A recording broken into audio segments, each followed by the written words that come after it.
Good? Yeah. We got 2 minutes here, so not a minute and a half.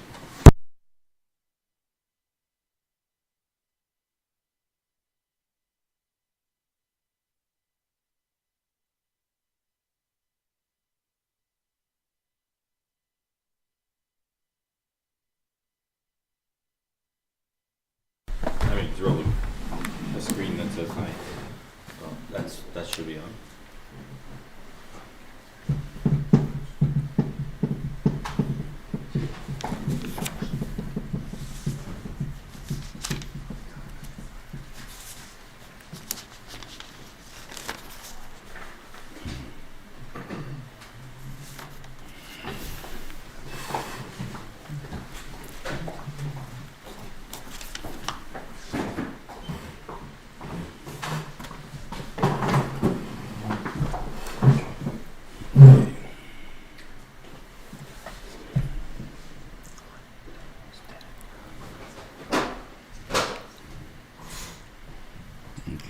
Now Shabbos is the Seder starts off of Vayeishev Ya'akov Eretz Migurei. So it says, the Gemara says, Bibikesh Ya'akov Leishav V'shalva Ba'alav Rud Zishel Yosef. In other words, somehow he felt it was time to retire. The kasha a little bit it seemed to be like he only not only is going to have menuch v'el ma'ba, he wants to have menuch v'el mazel. That seemed to be the Gemara's standard. But the Maisa, the Gemara says that tzaddikim don't even have menuch v'el ma'ba, so it doesn't make a difference. So exactly what it means, like that part I can't tell you. But have menuch v'el ma'ba. But one thing, he had the best kids in the world. He had the shiftei koh. So obviously he did a good job. He doesn't need more get involved anymore. So we learn from here that chinuch doesn't end until the rest of your life. And as long as you're alive, you have to mechanech your kids. You're always in business. Now there's a difference. How do we mechanech? That's obviously a big difference. When you're little kids, when the children are little, you yell at them, maybe even sometimes hit them. When you get older, you're not allowed to hit them. Even if naiva, if you do. And you may be right when you're yelling is not so push. You may chase them away. I mean, there's things that you have to treat them differently than you have to. But you still have to give mussar. Now, exactly how to give mussar is mussar better to be given sarcastically or giving as a joke, or mussar given as more as a yell. That's only important to show you seriousness in it. But the way the depths probably go in a tiffer of probably the joke will go in deeper. Now that's a person, because a sarcastic word seems to hurt. In other words, when you can laugh at yourself or you laugh at someone, then you realize it's yourself you're laughing at. Then all of a sudden, you realize that you don't like to be laughed at. Okay, so the Shiur, we see this. So the Shiur, or the Raya, yes, the Kasha. I heard this word, it's written in many places by him already. Maybe a little shinuyim. And maybe it's kedai to know each shinuyim, what he wants with that. That's something you have to, that you're just learning the yisoid. But this is what he said once. Every by bar mitzvah, the father gets up and he says, Baruch Shepatrani. What's it mean? The father never was chayiv for the kid, and the kid's never chayiv for the father. So it has nothing to do one with the other. So therefore, what do you need to tell me that there's no chiyuv? What do you mean you're making a bracha part on that? So Shiva learned an extremely chomadik zach, that a person is responsible for the effect he has on his children until bar mitzvah. In other words, we know that psychologically, you ask the psychologist, the kid was abused, something just happened, and it affects him 20, 30 years later. If the thing happened from the parents, then they're chayiv for it, no matter how long in life it shows up. But if it's something that happened before the kid was bar mitzvah, since they were responsible for being mechanechim till bar mitzvah, they're responsible for it. And that's a tremendous big einish. On the other hand, once you reach bar mitzvah, then you're supposed to be old enough to be able to figure out that it shouldn't affect you. We're all kids, and you'll know that. You know, our kids, we so want to protect them that they're 20 years old and we don't want to teach them about Hitler. Why? Because they may get upset or something like that. Let's take them in our cup. They have to know the realities of life. But people are afraid of teaching the realities of life. Why? Because I'm trying to protect my kid. So with that hasogya, the thing is, so there's a lot of things you don't bring the kid in to know the realities of life. So maybe the taki can't learn enough by the time the bar mitzvah, but I guess there's no chiyuv really of chinuch more than that as far as being responsible, because they're gedolim already. As long as they're ketanim, you're chayiv, and they, for whatever affects them, you have to protect them. Can I protect them in this society? Forget about what I caused them. The street is open. The schools are open. The rebbeim affect my kids. And what am I supposed to do about it? There's something you have to do about it, because that's your responsibility. These years are yours. They go to this yeshiva because you put them into this yeshiva. They don't go to this yeshiva because the yeshiva picked them up. You put them in this yeshiva. And you can't say, I sent it to the best yeshivas. What more can I do? What do you mean, what more can you do? You're supposed to make sure that the yeshiva works for him and so on. That's your job. Okay, so this is basically what he being derived from here he brought was the fact that you see that chinuch continues for the whole lifetime, and therefore, so what is the Baal Shabbatani? So obviously there's something that's more chayiv the first 13 years. Anyway, it tells you that Yosef was 17 years old, and he used to, hang around with Bnei Bilam, Bnei Zilpah. And from the Pasuk is mashma, he only brought dibosam ra, only that things wrong to the father. But the Vayeishev and Gemara's mashma that he brought all the brothers' problems to the father, because all the brothers always acted together. So whatever he brought in was about what they ate treif, or whatever the things is that he missaw, misjudged, whatever it is there, because he was wrong on all cases. There was never a case that he was right. So therefore the brothers were always right. So why was he making all these mistakes all the time?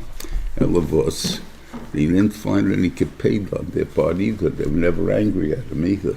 And that's a bigger pillar play. You have a brother that's a snitch, so don't you think the other guys should be very upset with him? And you don't find that they were upset. They became upset after the son is passing. They became upset after the Harav became upset about the Seforim. But before that, they weren't upset with him. Why? Because that's Yosef. That's Yosef. Yosef, everything, as soon as he thinks about something, he goes squeaks to tell his daddy about it. Okay, so what do you do? So you have to tell daddy what happened, just him and tell, and stuff like that. But it wasn't a point that had a time on him. When did it start? And this is the point I guess we have to learn for ourselves. I would say, hatreds, kineh, kineh could be jealousy, but I guess machlekes usually comes from misunderstanding. Let's see this one. This is a pure misunderstanding. Shiftei Kov, which is the biggest machlekes in Klal Yisrael, the thing that caused the two malchus in the time of Vayeishev. It's a sin that we were being punished for all the doiches for this, because Yosef never was moichel anybody. or something like that. That's Rabbeinu Bechai says in Parshas Vayeishev that Yosef was never Michael the brothers. So if that's the case, you can remember that this sin had remained forever and ever and ever. So the kasha is, if it's an error, why didn't they ever think about it? So we'll go through this now. Okay. What did Yosef do? To start off with Ya'akov. Ya'akov giving him Sinus passing. Why? He loved his son more. Now, the Ikir is, you're not allowed Mishana Bein Ben Abonim. It doesn't say you can't love a son more than the others. That's a thing, that's an emotion. An emotion is an emotion. Whatever the Metzias is, that's what he has. He happens to like the son better, he likes the son better. Does the son, is there a thing, and this is really could be even in wives, could be friendship and so on. There's a basic friendship, and then there's an additional. What I mean is, there's a love to a son, regardless, because he's my son. I want to call it because I love myself. I don't care why you want to kind it, because you find Rivka loved Yosef also. She didn't want to lose Yaakov and Yosef Yemechad. So obviously it made a difference to her that Yosef should be dead at the same time. So obviously there's a certain love that you have for him. That doesn't mean I liked what he does. Doesn't mean I'm proud of him, but I still love him. That's a Metzias. Now there's a question, if I love all my children, then that part may be, that's called the love of a child that can be equal. Now there's additional loves. One kid, what's the lotion that's used in the Gemara? Kibel Oiver, they say. No, it's not just I think that's in Pasuk. Kibel Oiver, they say.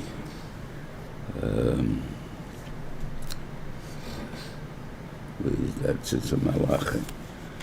Okay, let's see, 1 second.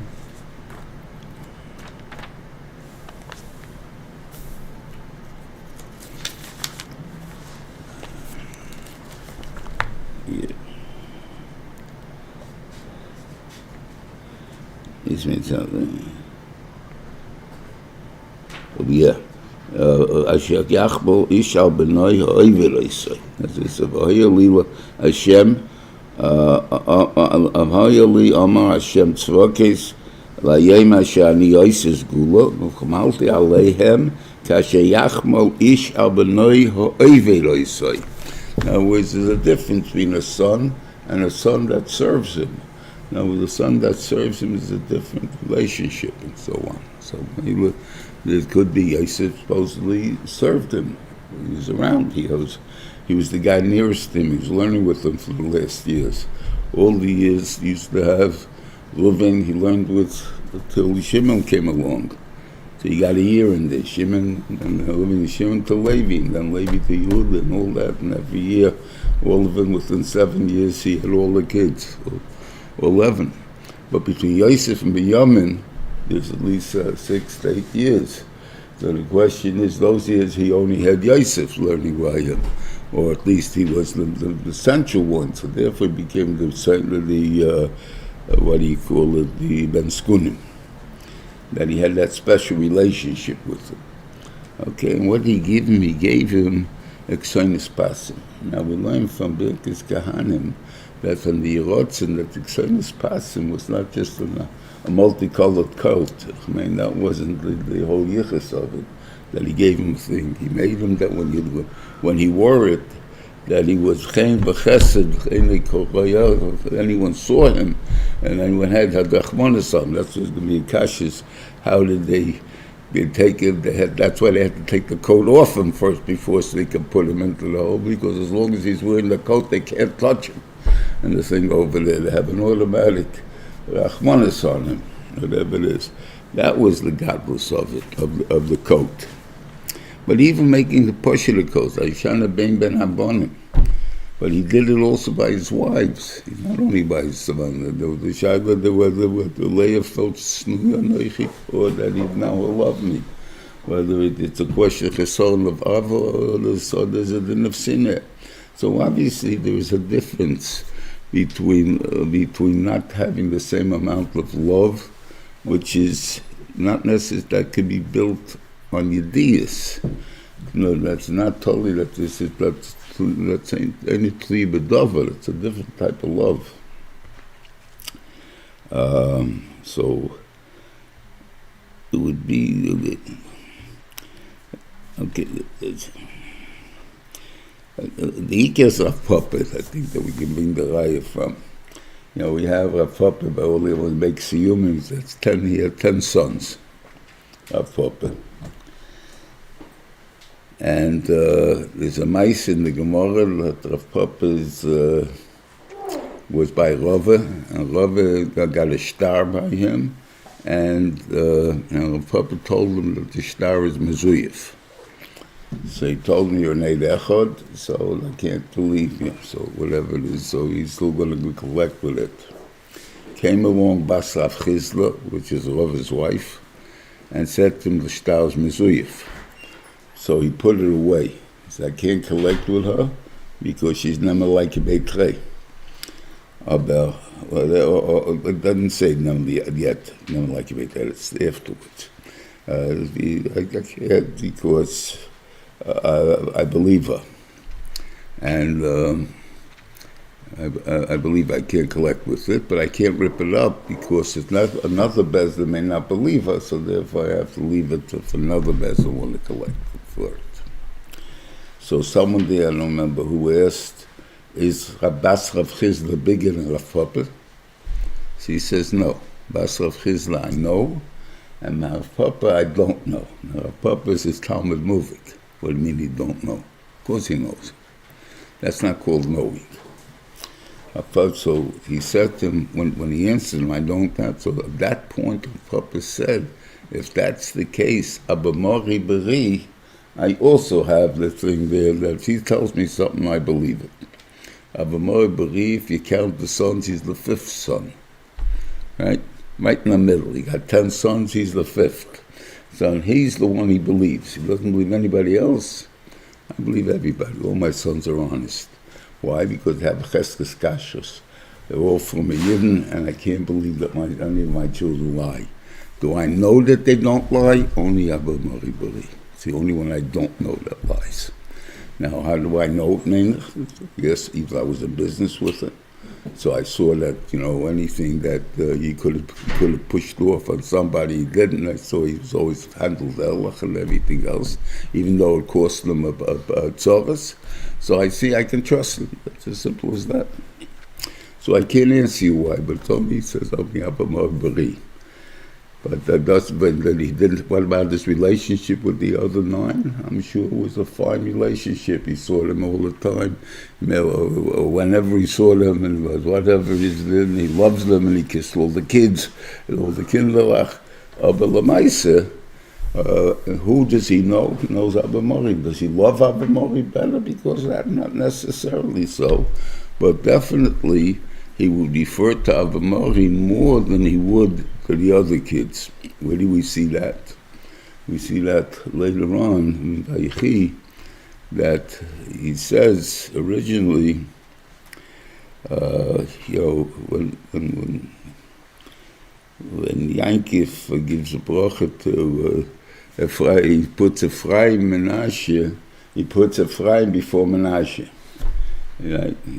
So it says that it's a strange thing because he already put him before. The Torah doesn't make an issue of it. When he came in the beginning, he says, Efraim Menashe Keruvim Shimon Yuli. Over there, we put Efraim before Menashe, and he's talking to Yosef all the way. In fact, it would be all the way in the beginning when he was talking to him about the 2 kids. So why don't we make an issue that he put Efraim before Menashe? No kasha. Efraim is the one he sees every day. He learns with Efraim. Menashe he sees once in a while. So who's the enical he thinks of first? Efraim. So there's no question he will say Efraim first. When he gave the bracha, Yisimcha lekim ki Efraim v'chem Menashe, that's already Shivas and that. Then you say he put Efraim before Menashe. means something. But the fact that he remembers Efraim before Menashe, that's partial, because that's the kid that's always around. So therefore he remembers him. So that wouldn't even count. So you would, the more knowledge. But that has nothing to do with love. Love, I love all of them. There's no question about it. So whatever it means, that the Dikir is Eimishane, you can't show love. My wife used to put it different and says, a good mother is if every kid says, I was the favorite. A bad mother is whenever the kids say, you were the favorite. So therefore the Vishal is because they didn't feel it, so therefore they felt it's always discriminated against it. That's a bad mother. Anyway, now we're getting to the point of, so for that they hated him. And, but it didn't mean we were not brothers. So I can't just ask you how you are, but didn't speak to him at all. In other words, normally the din is what's noyev, a soina menach is a soina that you didn't speak to for 3 days. There's certain people I can't talk to. Yes, I don't want to talk to. So that's good or bad. That's not a good thing, but that's a bad thing. I can't talk to you only good. I mean, I'm not interested in the thing, but if you're hurt, I'll help you. If you need something, I'll give it to you. That one has nothing to do with the other. We're still brothers. The only thing is, we're not buddies. So we're not buddies. I don't think of the shalom. That's the difference. So then he told him this dream. And what was this dream? The dream was that all the brothers are together, and they're all packing bundles from the Tvua, and 9 bundles, 10 bundles, or 11 bundles. Question is, because it says here it doesn't say how many bundles actually, but it says there, we were all Vayeishev. He didn't say how many we were there, but I assume all of us were there. And Beniman also was there, and we're all parking and things. And who bowed? The bundles bowed to my bundle, right? If he wanted to show Malchus, who should have bowed? We're all there, so you guys should have bowed to me, and you didn't. So what is the significance of the bundles bowing to the bundles? So he doesn't understand it. That's why he's looking for someone to tell him pshat. He doesn't understand it. If it's Malchus, then you should have bowed to me, and you didn't. So therefore, what is this? And then if he would have thought about it, would say, well, what's a bundle? Bundle's food. What does he do? How does it come that he's going to be in charge of the food? I don't know. But that's the Maisa, what he's going to be. Has nothing to do with Malchus or anything else. So why did you take it that it meant that he wants to rule over you? Because you were angry at him already. Because you were angry, so the immediate is that now he says you hate him for the words. So Rashi says, which words? For the snitching. Because till now we said that was Yosef. He's a snitch. Abel, now he's doing it on purpose. He wants to make sure that he's the only one that Yaakov loves. So how did he make him angry at us? He tells them all the bad things about us and stuff like that. That's where the problem came in. Okay. And this is what he said. Okay, then they had a second Chalam, which is the thing there. Again, only symbolization.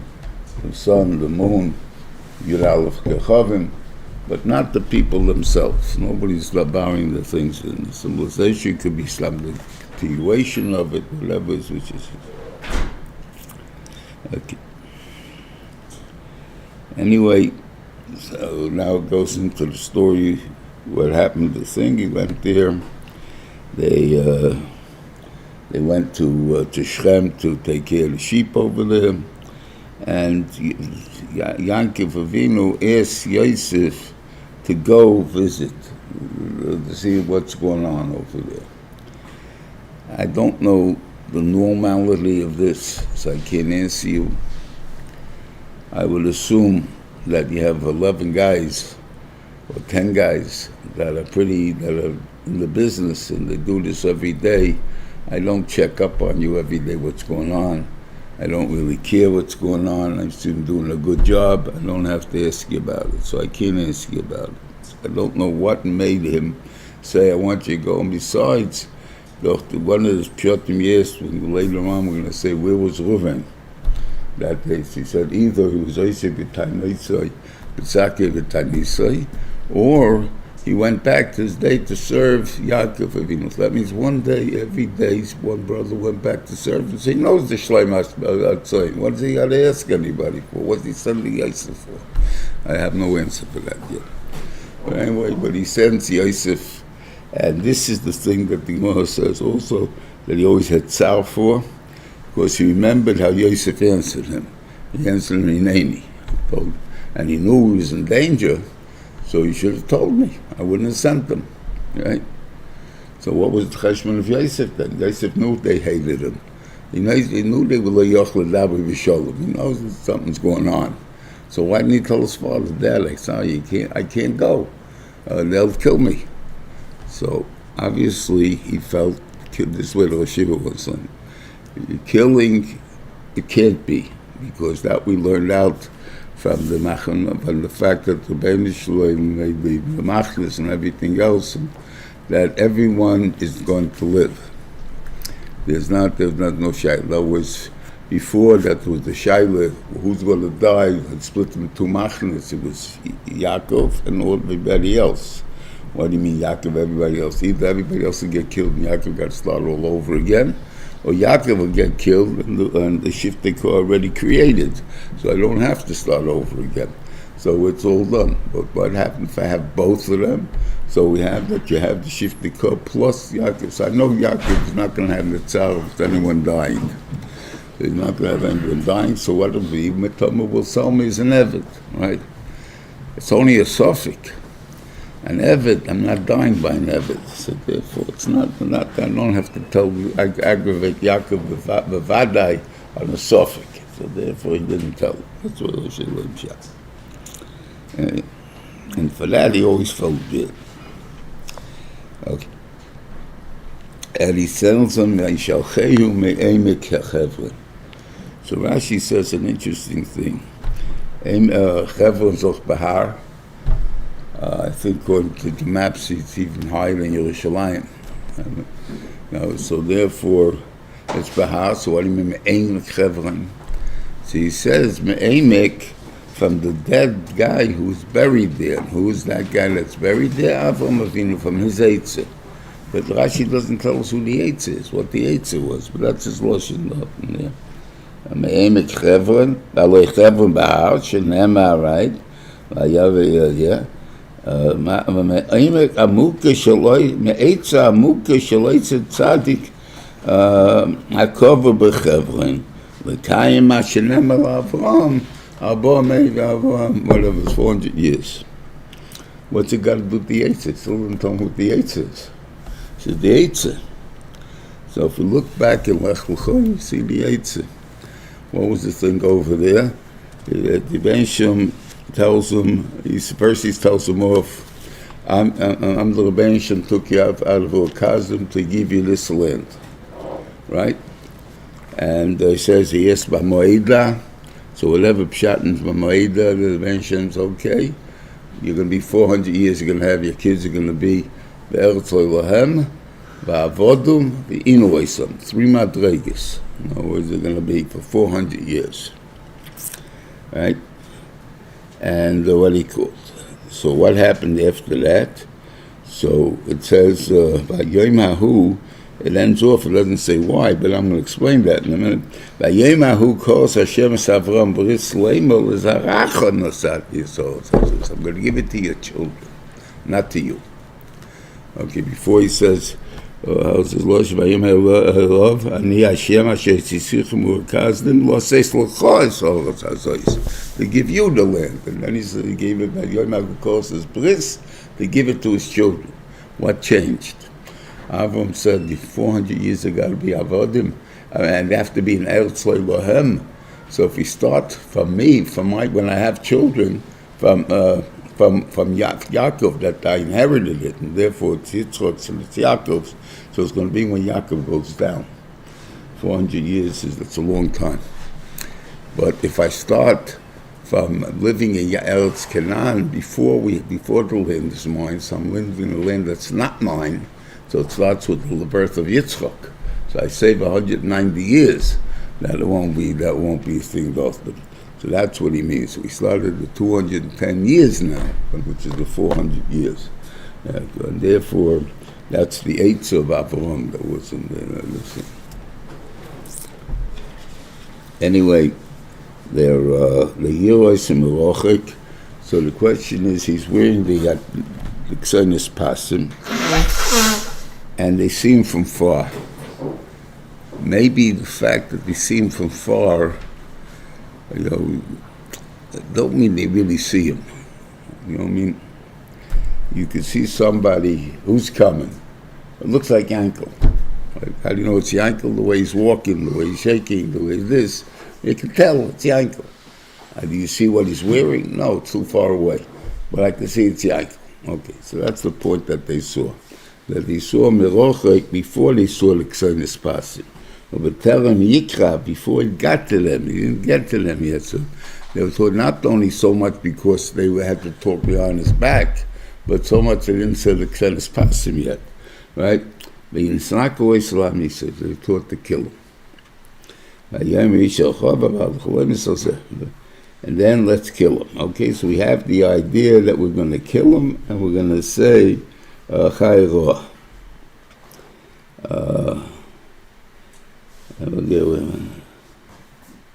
Yeah, so we'll talk about Reuven in a second. He kasher bo Yosef alecha vayavshiteyu es Yosef is sonose k'senes hapasim. The first thing they had to take him off was the k'senes hapasim. They want to kill him, they can't kill him as long as they're wearing it, so they had to take it off him. Now that we got it off, now we can hate you. And now we can kill you then. That's okay. And then he put him into the bar. Now, what happened there, Reuven is there, and you understand here why later on, why Yosef doesn't exactly know that Reuven is his friend. I was here, these two guys, Shimon and Levi, are talking, they want to kill him. Right? Reuven overhears them and he tells them, well, no, don't kill him. He's if you want to put him in the hole over here. Now, whether it was a test or these are the things that I discuss and the holding thing. In other words, is the fact that they're not, the Nechoshim and Akrabim are not going to kill him, so therefore it's a big size of Tzadik Gomer, so why are we throwing him into the bar? So obviously they didn't see the Nechoshim and Akrabim, otherwise there wouldn't be any proof to it. But anyway, as far as he's concerned, Reuven is the one that says throw him in the hole. Right? He doesn't know that they want to kill him before, and therefore he told him throw him in the hole to save him. As far as he knows, Reuven just says throw him in the hole. And then we'll see what happens by itself, right? And we'll see what happens. And the truth is, Reuven felt he was a tzaddik, because again we see in Parshas it's Miketz. So next week says that he said over there, I told you I'll tiftach b'yeled. I told you that he's not doing anything. You're going to sin if you kill him and you try to hurt him. So therefore he's not doing anything. So he held he was innocent. So not only pshat, he's a kid, what do we got to do with have to have rachmanis, stuff like that. That's what Shimon and Levi felt. We didn't have rachmanis on our brother. Now that he was begging us and we didn't have rachmanis. That's also a tain on us. But Lamaisa, Reuven told him that that's not the tain. The tain is he wasn't chayiv in the first place. And the thing over there. And this is it. Okay. So when he wanted, and the Torah says this, that he wanted to do. Without the Torah saying Zedis, we'd never noticed that he wanted to return him to his father. We think he just wanted to throw him into the hole. In other words, why should we be the killers? Let the hole kill him. Let the snakes kill him. Let the animals kill him. Why should we be involved? That was the union. Oh, but that's not what he's saying. He says in Mother Shloman, he's always said that the Torah is saying Zedis on him, that he did that. Okay. Okay, so they took him in the bar, and he left. Now, he put him in the bar, he was afraid they're going to kill him, right? So how does he leave? Right? Don't you got to stay there and watch him, that they don't kill him? The fact that right now you convinced them to put him in the hole. In 5 minutes they'll have another fight again, and they'll pick him up and kill him. Elavos, he took the rope with him. That's the pshat. So now they can't get him out of the bar. They have no rope to get him out of the bar. He's stuck there. And now you'll see, Taki, what the sin of Goyim against us, anti-Semitism, it comes when they believe Gemaras is even when the Gemara doesn't make sense. That's not what the Pasuk says. But they believe the Gemara more. I'll show you what I mean. So Hashbam here, it doesn't take the first part, but Vayeishev, they put him in the bar, yeah. They sat down to eat, okay, and they see the Orches Bishmael and Bo Megillot, right? They come in there, and they're carrying psomim. Usually they carry junk, schmutz, and they're carrying psomim, good smelling stuff, okay, to go to Mitzrayim. And then Yehuda comes along and he says, what do we gain from this? So mashma, Vayemu Yehuda, also why Yehuda is the guy that's married in hell. What's going to help us? Let's make some money on the deal, right? Because he's fucked our brother, right? Why should we kill him there? Yeah, and they listened. Okay. So first of all, why is Yehuda involved here? So I think this is the point that gives the malchus. And you see in his brochim, you know, what's the lotion that he used that Ya'akov gives in the brocha to Yehuda, Yeducha Achecha, you know your brothers, right?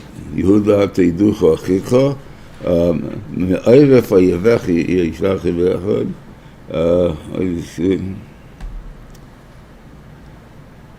Yevechad, Miteref Beni Olisa. You went up from you changed your mind to kill him, and you saved him. And the thing of Miteref Beni Olisa. Why? Why did you get this up? He's like gave him malchus to the point. He knew he had to act, and he acted. Because you'll find two meisim he did. Both he did in Firois. And I think one of them is this meisa, like they sold Yosef, and the second meisa is by when to take B'yamin down. So Reuven makes a guarantee, kills by 2 kids, and Ya'akov doesn't accept that. And then he says, I'll give up my Yolam Haba. And I think that, and he accepts it. Why does he accept Yehuda more than that? Yehuda considered Reuven his Rebbe. So he heard why Yehuda more than the others. I can't answer that part. But he considered Reuven his Rebbe, and he heard one thing, that he said, don't kill the kid.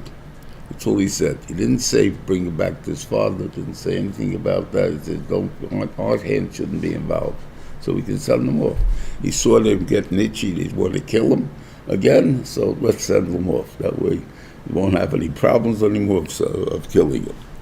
The other mice also, he saw you have to save him. You got to make some kind of guarantee to get the Yemen to go down so we can get Shimon back, whatever it is there. So therefore, I have guarantee whatever it takes. In other words, the fact that he took the chayas to make sure it's done, that makes him the melech. In other words, the melech doesn't have to be the smartest, or what do you call it? He wasn't.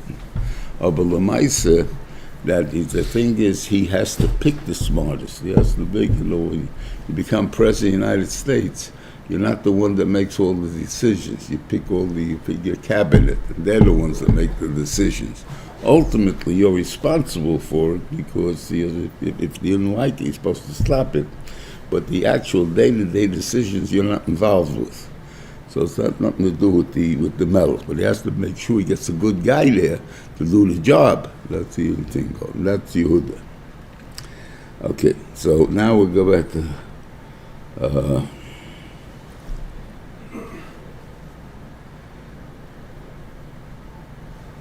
so now we'll see the way the Lashon is from the thing. So first the Ishmael went by, then Yehuda is talking to his brothers, and let's sell them to the Ishmael, okay? And we don't do it. Meanwhile, the next pasuk, Vayavur anoshim midyonim soicharim, or midyonim who are businessmen passed, Vayamshichu, and they picked, Vayalu es Yosef min Abor, who? Vayimtu es Yosef la Yishmaelim, and they sold it, what do you call it, the Yosef to the Yishmaelim. Who did it? The midyonim. Not the brothers. So why do they know the Medrash better than they know the Pasuk of Chumash? Because it says you're guilty. That's what they hate, because I can hate you Jews for it. That's what how the Roman brought the shoes of the python, right? How's the python go over there by Rugi Malchus on Yom Kippurim?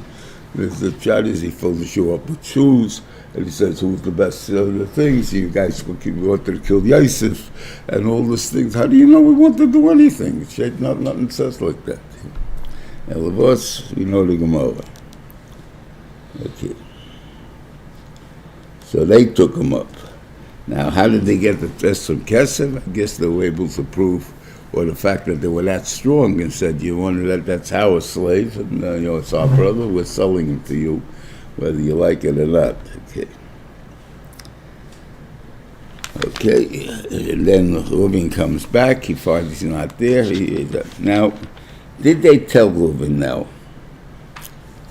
I would think they didn't tell him, but we have no right, because a lot of Mefarshim say they did tell Reuven that what they did with that they sold him. Why would I think they did not sell him? Why did not tell him? Because he comes back and he's upset that he's not there. What am I going to do now? Are they going to tell him now, we caused your problem? He's the big brother. You're not going to tell him, well, we caused your problem? Well, we don't know what happened. That's a very basic, simple what they do. Why would they tell him? And so Hitake doesn't know until the minute that Yosef says it over there, when the Maisa with Shimon Levi and Reuven are standing there and talking about when he's supposed to be listening through the mailets. So, and he hears that you sold them, so then he first learned they sold them. But he didn't know.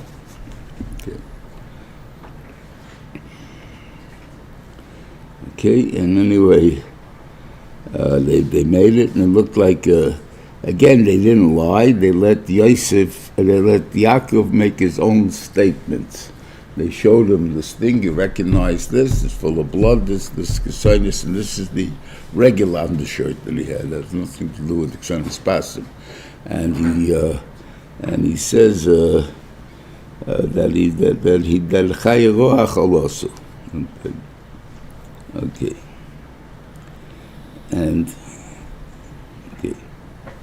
And they sell him to Potiphar.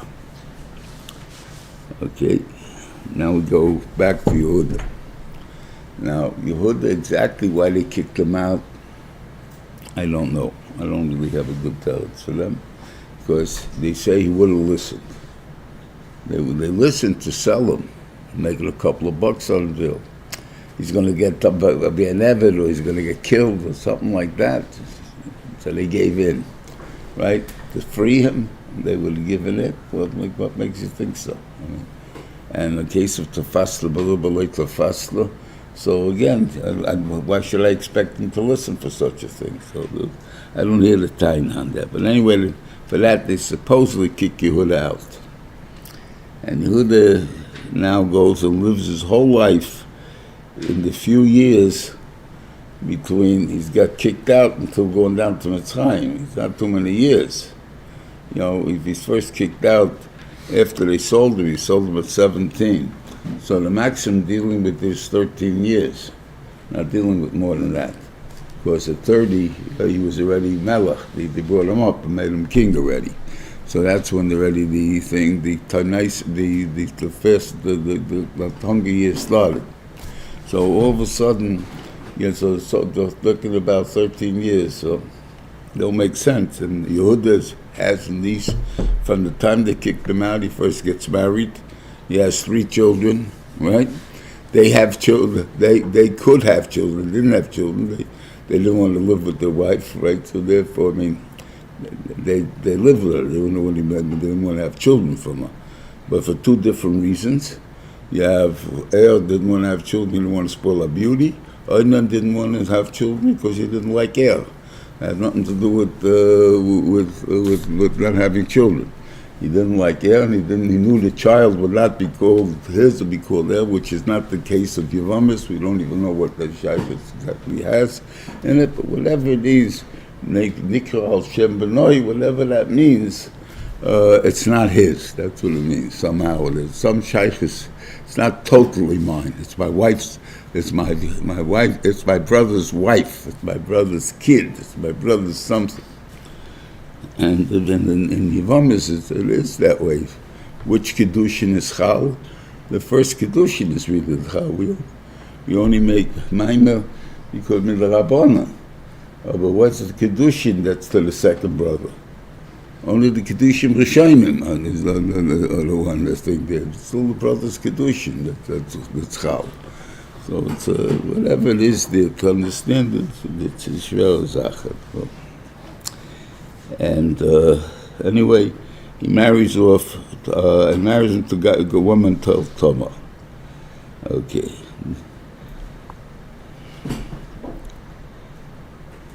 Yeah.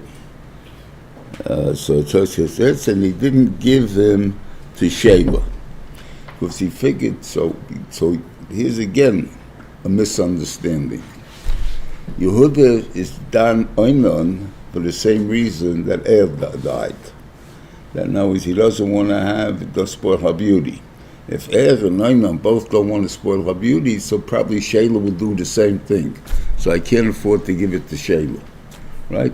If I know that oinon, that wouldn't bother oinon, right, to spoil her beauty, whatever that means. So why would I assume that Shayla would bother him? Elavos, he didn't listen to the reasonings. He just knew that they both didn't want to live with him, didn't want to have children. That much he knew. Okay. Okay, Yomim Thomas Bashua. Okay, and his wife died, and anyway, so she wasn't around for too long. Shua doesn't even tell what her name was. Well, we know she's the name of Shua, but this daughter of Shua, but what his name was. Okay. And anyway, so whoever told her, and she's mispallel. This is what it says, that she's mispallel that Yehuda should lose all points of self-control. That's what the thing, though. In other words, what she think? Yehuda goes around living with Zionist. I mean, that's what she really thought. So what does he have mean? She's going to go make such a thing is going to happen. I think Elavos, she was mispallel for that, and the Vayeishev listened to her for that thing, whatever that is. And this story is very important because we learn in Zois HaBracha, Mi Goram Reuven L'Hoidos was Yehuda. Because Yehuda was Moide, that he said, Mimeni, Tzotka Mimeni. So therefore he said, it's my kid, so he admitted, I'm the one that was Mizana with her. So therefore at that point, Reuven came along and he was Moide, I was the guy that changed the beds.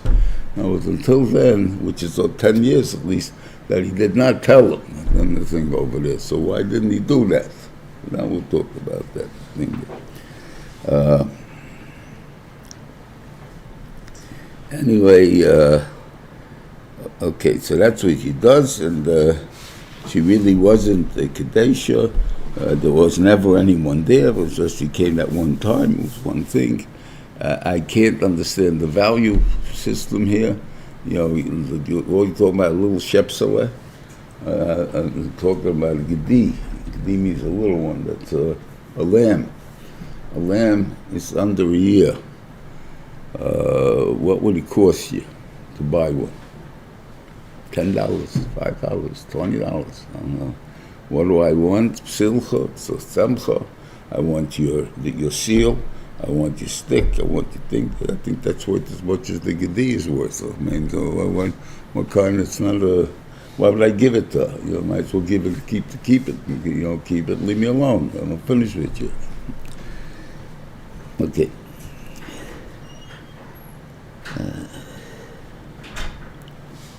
Okay. So, why was it so important that Reuven should be made? In other words, what was Reuven's chet? Reuven's chet was that he was arguing with the God Lador. It happens to be his father too, but it happens to be the Ikos that he's arguing with the God Lador. Now, there's no psul of arguing with the God Lador. You're allowed to argue. You know the thing there. The problem is in obeying. If one is in charge, then you're mechuyev to listen. There's no such thing as Pshat is to say, I have a different guts. God is in charge of all political and everything shaykhs that have to do with those things. It has nothing to do with if I can carry something on Shabbos. I can't carry something on Shabbos. That's like it's not a big deal. Who doesn't have anything to do with who's the Godel. About the Indian of to tell you that I'm wrong in a hogger, you don't say the law says, look, you have your own opinion, so you can have your own opinion. But that's when you become boss, that will be your own opinion. Okay.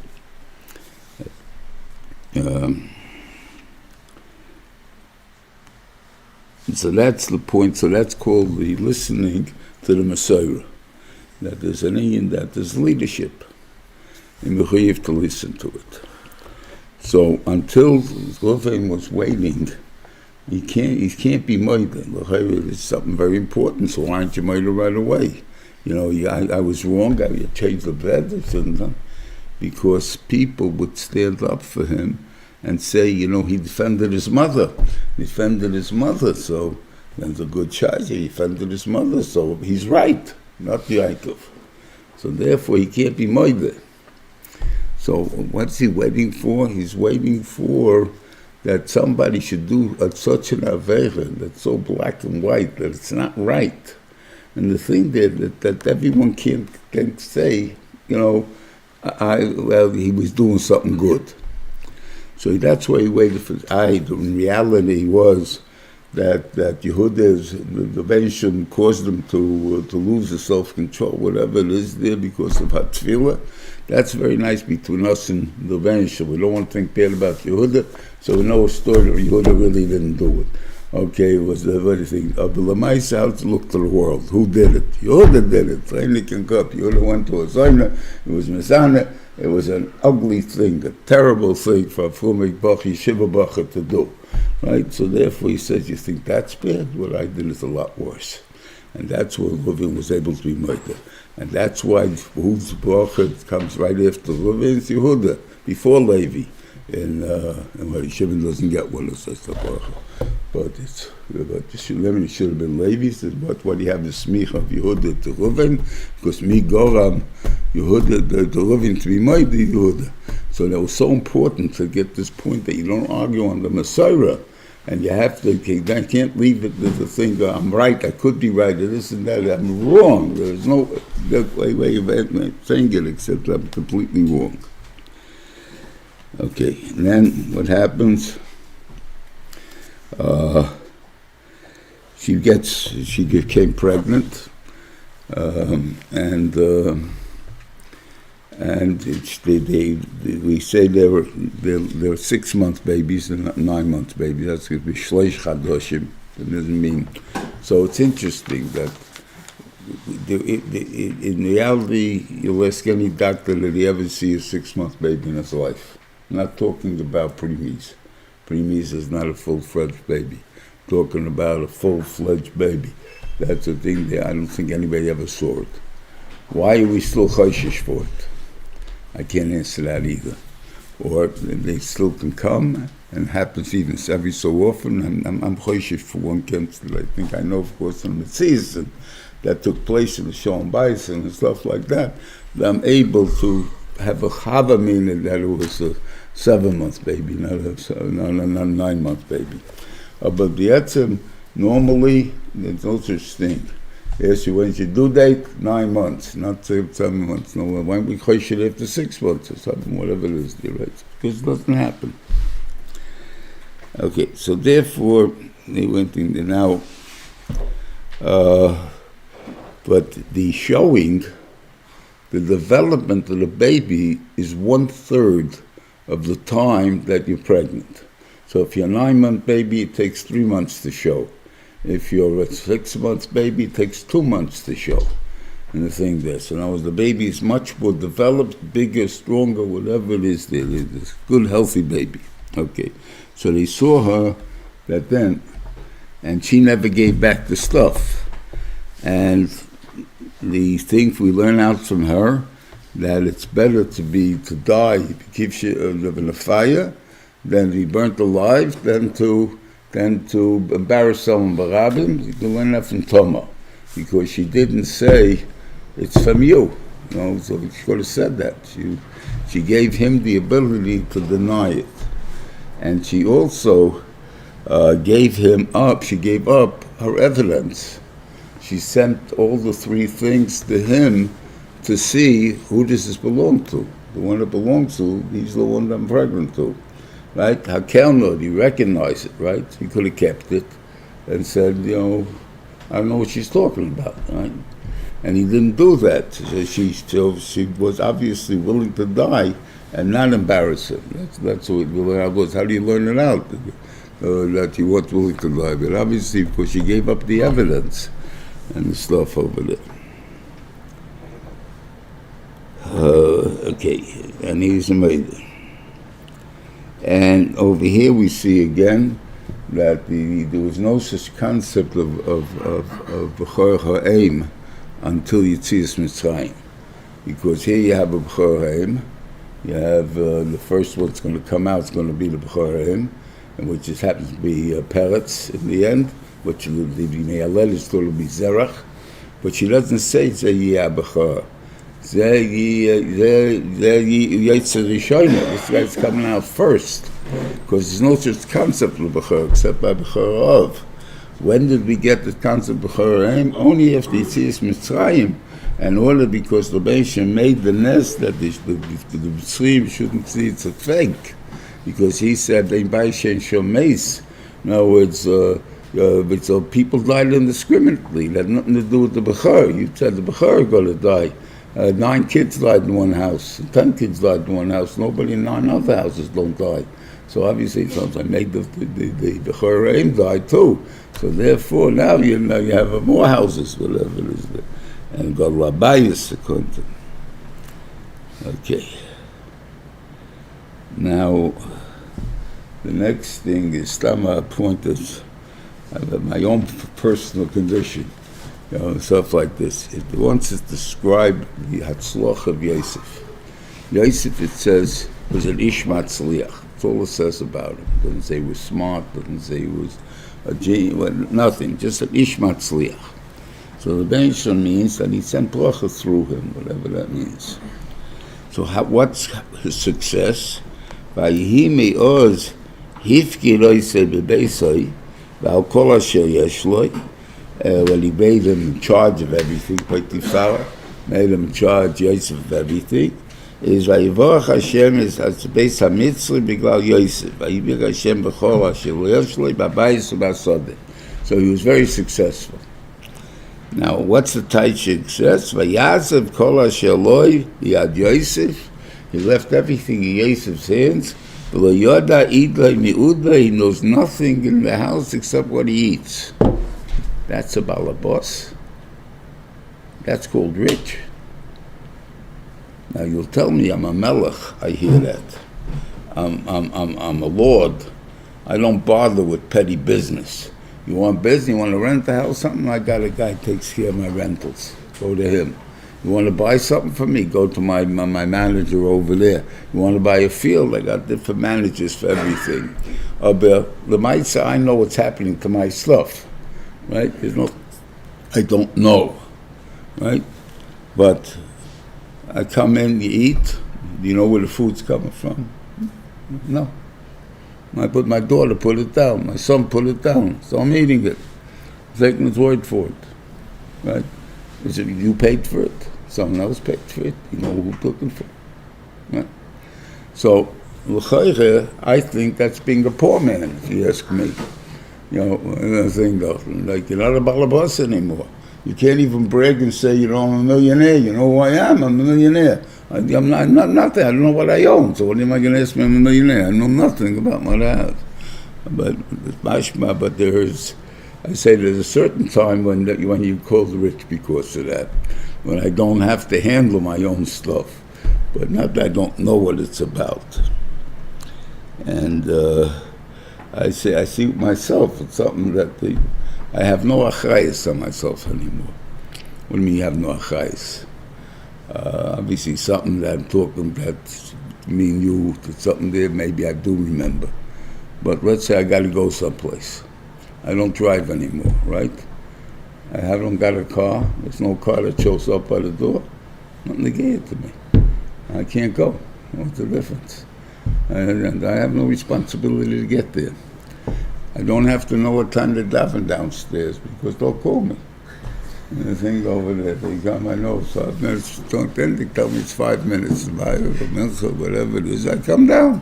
I don't have the mechuyev to know what time they're davening. I'm not mechuyev to know anything. It's not negated to me anymore. I don't have to make any decisions. Once upon a time when I was the driver and I had to go and I had to place it, then I had to know everything that's happening. Now I don't have to know anything. So what is that? My Lutzach. That's what I'm trying to think. I'm trying to still figure it out. I don't know that. But the thing there, it seems clear, it seems all spiral. Okay, anyway. Have a good Shabbos, everyone. A fail for Chanukah. Shabbos. Good Shabbos. Good Shabbos.